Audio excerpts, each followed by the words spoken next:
Quentin Tarantino isn't shy about speaking his mind, and this time, he's taking aim at John Ford. Number 5 on American Film Institute's list of greatest directors, Ford is a Hollywood legend, but Tarantino has a different take. Here's why Tarantino hates Ford's films, and what he really means when he says Ford's legacy kept alive some troubling ideas.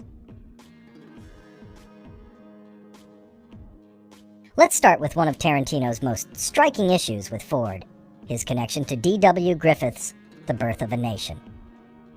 Tarantino has been vocal about how Ford played a Klansman in this film, a movie infamous for glorifying the Ku Klux Klan.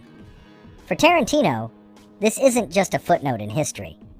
In Django Unchained, Tarantino even drew inspiration from this, using it as a foundation for one of the best, or at least hilarious, scenes where an early version of the Ku Klux Klan assemble a posse and ride against Django and Dr. Schultz to get revenge for their killing of 2 white men on a slave owner's land.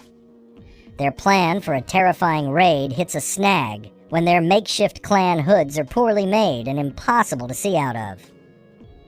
Tarantino says the scene was inspired by the story told by Ford himself, that he played one of the Klansmen in The Birth of a Nation, specifically one scene holding his hood so he can see more clearly out of its eye holes.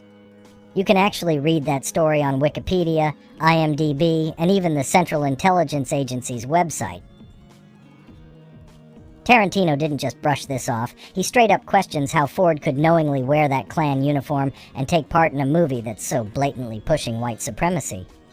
He's pretty clear about it. Ford may have made westerns that influenced generations, but his role in The Birth of a Nation is tough to ignore. This brings us to Tarantino's larger critique of Ford's legacy. Tarantino doesn't mince words when he says, "I hate him." It's not just personal, it's about the deeper racial implications in Ford's films. Specifically, Ford's portrayal of Native Americans in his westerns.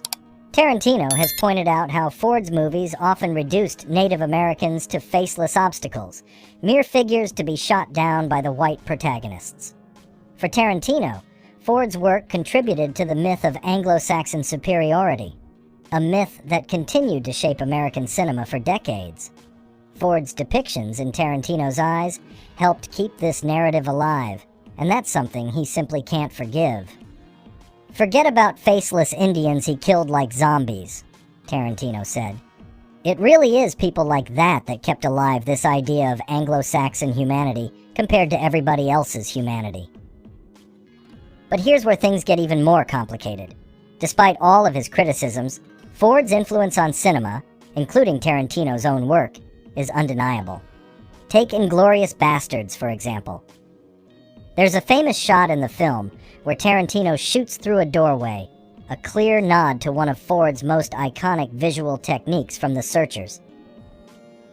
When Tarantino was asked about it, he brushed it off, saying, "If John Ford's mother had never met John Ford's father, I'd still have figured out that shooting through a doorway makes for a cool shot."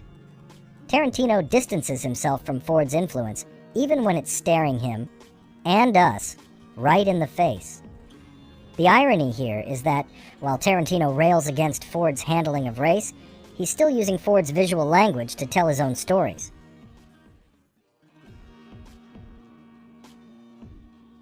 If Ford isn't Tarantino's Western hero, who is? That honor goes to William Whitney, a director known for his action-packed, low-budget westerns. Great action director for Republic Pictures, he did Zorro's Fighting Legion, about 22 Roy Rogers movies.